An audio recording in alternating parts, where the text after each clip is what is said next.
Hey everybody, Mr. Morel here, and we're going to talk about domains and ranges again. Now, this probably feels like deja vu because we've done domains and ranges before. If you remember the tennis ball and the bird example that we did before. Yeah, so this is domain and ranges, but the difference is before it was just like a bunch of random dots. Here I'm going to start putting them into a pattern, and we're going to start connecting lines. We're not going to just look at discrete things, I want to look at continuous things. So our definitions we already know. The domain is, I'm not going to write it because I hate writing on these things, I suck. Pretend like there's words there. The domain is the set of all possible x values of a function.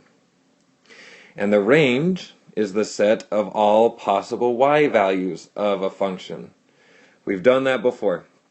And notice here I have kind of some help. When a graph is discrete, it's usually best to write the domain and range using curly brackets. And we did that in the past. We just listed out all of the possible x numbers and y numbers, and we put them between curly brackets because we wanted to include that whole set. So here, for question 3, the domain, we just want to list the x values. Remember, that's like the tennis ball falling from the helicopter and landing in the water. So if I kind of draw these lines here, we want to just say where each tennis ball is hitting the x-axis. And so in this example, it would be -2, -1, 0, 1, 2, 3.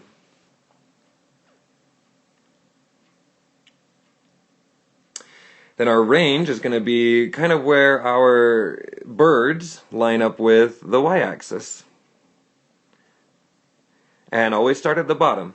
We're going to go -5, -3, -1, 1, 3, 5.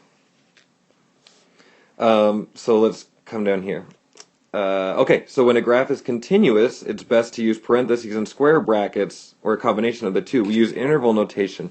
So now we're kind of reaching back we're going back to our inequality stuff that we've talked about. And I have this box down here to help you remember. So, I don't know that, like, it's such a tricky thing to teach this. When I look for the domain of a graph, what I usually do is I just go to the x-axis and I kind of just mark stuff.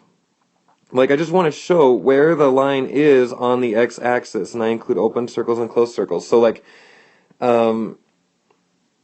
it's like, I just want to show how far to the left and the right everything is going with the domain. So if you look here on this graph, the graph is going back to -2, and notice that it's a closed circle, so I want to include a closed circle. And the farthest to the right that it's going to go is it's going to go to 3, but it's not quite going to touch 3, so that's why you're going to notice that there's a parenthesis there instead of a bracket. Now with range is a way that we describe how high up and down, or how far down and how far up our graph goes in that order.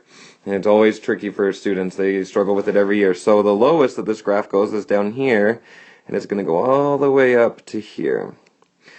So the smallest possible y number, the lowest that it's going to go, is down to -5, and it's an open circle, so you'll notice I use a parenthesis. And it's going to go all the way up to a +5, where it is going to touch +5.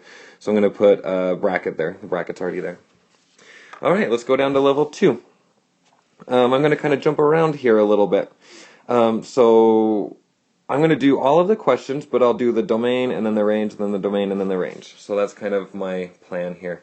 So the domain, I'm going to use a curly bracket because notice we have a discrete graph here. And I just want to say how far to the left or the right every dot is. So we're going to go back to -4, -1, 2, and 5. And then for the range, you would want to figure out how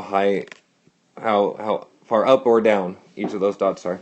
Okay, so question 8, let's do the range of that one.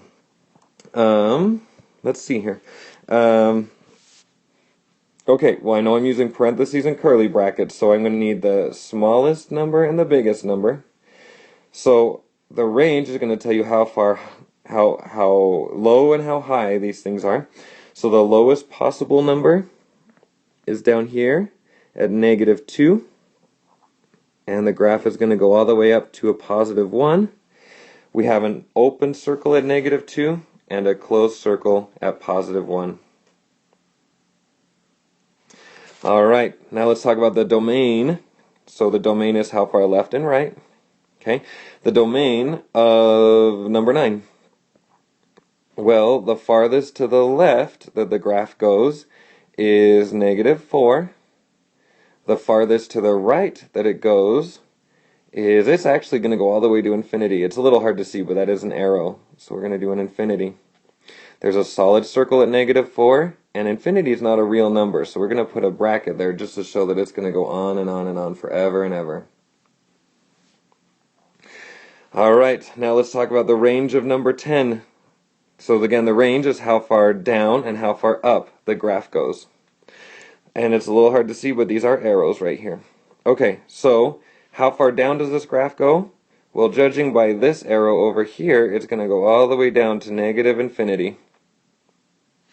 And over here, it's going to go all the way up to positive infinity. And we always use parentheses when we talk about infinity because those aren't actual numbers that are going to be reached. Okay, let's go on to the back side. I'm going to do the domain, the range, the domain, and the range. Alright, so the domain, well, this is pretty simple. We've got 3 values here, a 1, a 2, and a 3, because the domain is all of our possible x numbers. It's how far over the dots are. So the next one, let's talk about the range. The range is how far up and down.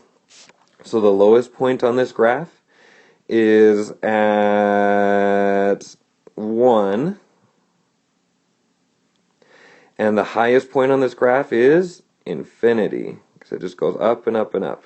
There's a solid circle at 1, so I'm going to put a square bracket around that.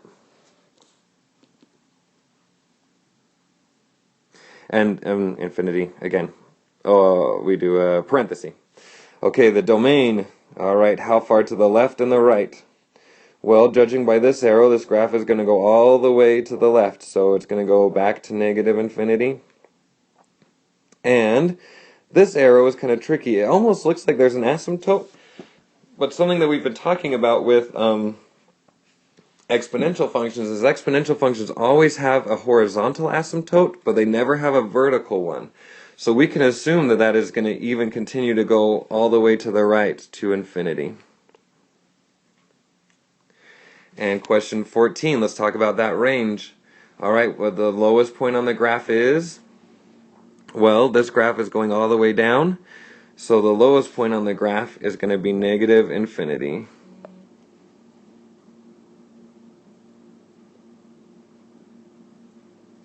And the highest point on the graph, well, it looks like we have an asymptote here. The highest point on the graph is going to be a 3, but because there's an asymptote, we know that it is never going to actually hit that 3. It's never going to cross there. It's going to get really close, so we're going to put a parenthesis around it.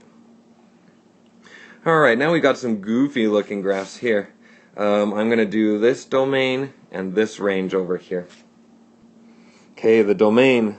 Remember, the domain is how far to the left and the right. It's continuous, so we're going to do curly brackets, we're doing parentheses and square brackets. So the farthest to the left that this graph goes is over here at negative 4 with a square bracket. And the farthest to the right that it goes is over here at positive 4 with a square bracket. Now I know the question 18 looks crazy, but it's not crazy, I promise. The range, we just want to know how far up and how far down it goes. So the lowest point on this graph looks like this right here, down at negative 3. That graph, even though there's not like an actually drawn dot there, there's a line there. Remember, the line is just made up of tons of dots, and so we can assume that it's touching negative 3.